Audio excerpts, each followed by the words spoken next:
Okay, let's get into the when should someone sell a long-term position? I think this is a great question, and you have two types of investors: the investor you're trying to get the capital together to get to your first goal, and then you may have the second investor that's hit a couple of different targets. But my thing is, if you have not hit whatever your freedom number is, and shout out to the brother for this question, there's no reason to sell. The way that the market is going with in terms of inflation, just over the weekend, like I was on a plane coming back, right? U.S. debt will reach 64 trillion by 2036, doubling from 2023. Um, I know that we'll talk about the Dow peaked at 50,000, even though there's all kind of unrest in the world. Debt to GDP, some are saying may hit 200 or 300, and that may be the baseline or median number for most countries going forward. So my thought is, if you sell off your assets too early, unless you've hit your end goal number where you like your FU number, you're going to need more capital in the future. And I don't see on either side, Republican or Democrat, a great potential leader in sight. So I wouldn't hold off and think, well, I have more than enough money right now. It would be a mistake. So if the debt is supposed to increase by that much by 2036, the value of the dollar is going to drop even more. Ray Dalio just put out this past weekend, we're in phase 6 of the New World Order.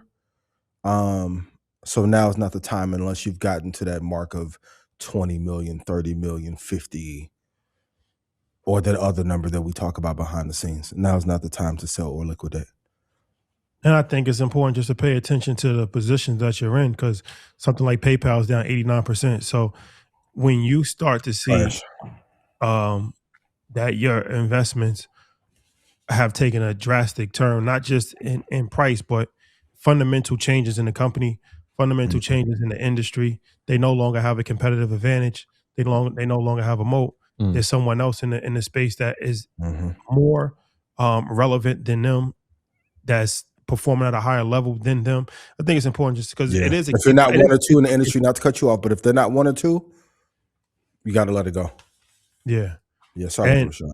And you can't, like, you got to have a stop loss there too.